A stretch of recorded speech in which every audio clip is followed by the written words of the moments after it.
చూసిండ్రా ఆనుల్లా పక్కపొంటి కూసున్నోళ్ళెవలో సారు మీరేనా డ్రైవింగు అని అడగంగానే ఓ లుక్కిచ్చి చూస్తావుగా అని ఎట్లా చెప్తున్నాడో. ఎంతైనా హీరో అయినాక ఎమ్మెల్యే అయిండు కాబట్టి ఆ హీరో మేనరిజం ఎక్కడికి పోతుంది చెప్పుండ్రి.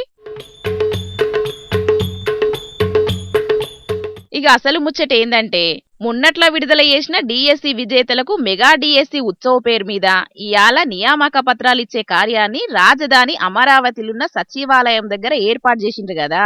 ఇక ఈ కార్యక్రమానికి అసెంబ్లీకెంచి ఎమ్మెల్యేలంతా బస్సులో పోదామని అనుకున్నారు. ఇక బస్సును చూడంగానే బాలయ్య బాబు సారు సీదా పోయి వెనుక ఊకోకుండా డ్రైవర్ సీట్లనే కూకున్నాడు. బరాబర్ ఇయాల బస్సును నేనే నడుపుదామని అనుకున్నాడు. ఇక లోపటున్నలు కూడా ఖుషిగానే ఉన్నారు. కొందరు వీడియోలు తీద్దామని కూడా రెడీ అయ్యిండ్రు. కాకుంటే ఇంతల్నే ఆ బస్సు డ్రైవర్ వచ్చి సార్ ఈ బస్సు జర కండిషన్లో లేదు, మీరు నడపాలంటే జర తక్లీఫ్ అవుతుందని చెప్పేటాళ్లకు పాపం బాలయ్య బాబు సారు పక్కకు తప్పుకోవాల్సి వచ్చింది.